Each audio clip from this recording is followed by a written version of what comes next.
আসসালামু আলাইকুম দর্শক, সবাইকে প্রীতি ও শুভেচ্ছা। চলে আসলাম একটা রেসিপি নিয়ে, ভাপা পিঠার রেসিপি। গরম গরম ধোয়া ওঠা এরকম ভাপা পিঠা খেতে যাদের ভালো লাগে তারা অবশ্যই আমার বাড়িতে চলে আসবেন, আপনাদের দাওয়াত রইল। ভিডিওটা ভালো লাগলে চ্যানেলটা সাবস্ক্রাইব করে আমার সাথেই থাকবেন। তো এর জন্য আমি এখানে নিয়ে নিলাম হাফ কেজি চালের গুঁড়া। হাফ কেজি চালের গুঁড়াকে আমি ভিজিয়ে ব্লেন্ড করে নিয়েছি, সেজন্য এখানে আমার বেশি পানি লাগবে না, তারপরেও পানি কিছুটা লাগবে। আমি প্রথমে স্বাদ মতো লবণ দিয়ে দিলাম, তারপর পানি দিচ্ছি অল্প অল্প করে। পানি দিয়ে এটাকে ভালো করে মাখিয়ে নিতে হবে। দলা পাকিয়ে গেলে হাত দিয়ে দলাগুলো ভেঙে দিতে হবে, পানি দিলে একটু চাকা হয়ে যেতে পারে। তো সেটাকে ভালো করে মাখিয়ে নিতে হবে। যেহেতু আমি চালটা ভিজিয়ে তারপর ভেঙে নিয়েছি, সুজির মতো করে নিয়েছি, এটা ভিজা চাল, তারপরেও এখানে পানি দিতে হবে। অত বেশি লাগবে না, পানিটা আমি অল্প অল্প করে দিচ্ছি। দেখুন, আর বুঝবেন কিভাবে যে আপনার পানি কতটুকু লাগবে, পানি আর লাগবে কি না সেটা বোঝার জন্য এখান থেকে আপনি একটু মুঠোয় নিয়ে নেবেন।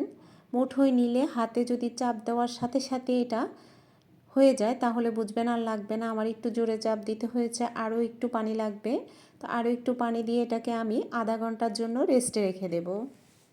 এরপর লাগবে আমার এখানে নারিকেল কোড়ানো গুড়।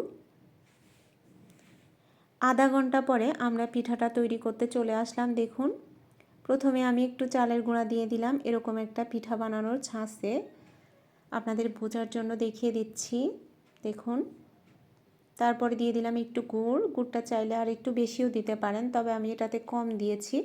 আরও একটু বেশি দিয়ে আরেকটা তৈরি করে দেখাবো। আস্তে আস্তে অল্প অল্প করে এভাবে দিবেন যেন পিঠাটা ঝরঝরে থাকে, তাহলে খুব সহজেই খুলে যাবে। আলতো করে হাত দিয়ে একটু চাপ দিবেন, জোরে চাপ দিবেন না। একটা রেডি করলাম, এবার আমি আরেকটা আপনাদেরকে রেডি করে দেখাচ্ছি। আরেকটা পিঠা আমি একটা লবণের বাটিতে তৈরি করে দেখাচ্ছি। দেখুন, এটাকে এখানে রেডি করতেছি, আর এখানে আমি একটু গুড় বেশি দিব। একইভাবে উপরে আমি চালের গুঁড়াগুলোকে আলতো করে দিয়ে এটাকেও রেডি করে নিলাম। দুটা পিঠা রেডি করে রেখেছি, একটা হলে যেন আমি আরেকটা বসিয়ে দিতে পারি। এভাবে আপনারাও রেডি করে রাখবেন। দেখুন, আমি চুলায় একটা পিঠা বানানোর জন্য পাতিল আগেই গরম পানি করে পানি ফুটিয়ে নিলাম, আর ওইখানে দিয়ে দিলাম। দেখুন, একটা পিঠা আমার হয়ে গেছে। পিঠাগুলো হতে বেশি সময় লাগে না, 1.5 থেকে 2 মিনিট লাগে, 2 মিনিটও লাগে না। আমার একটা পিঠা হয়ে গেছে, আমি আরেকটা পিঠা বসিয়ে দিয়েছি। এরই পাখে আমার আরেকটা পিঠাও হয়ে যাবে।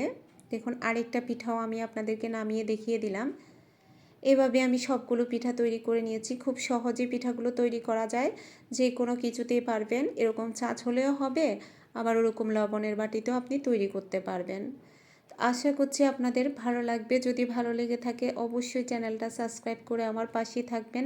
লাইক ও কমেন্ট করতে ভুলবেন না। আমার এই চ্যানেলটা নতুন, দয়া করে আমার পাশে থাকবেন। এই রান্না ছাড়া আমি আর কোনো কাজই পারি না, সেজন্য আমার এই রান্নাটা আপনাদের সাথে শেয়ার করলাম। সবাই ভালো থাকবেন, সুস্থ থাকবেন। আল্লাহ হাফেজ।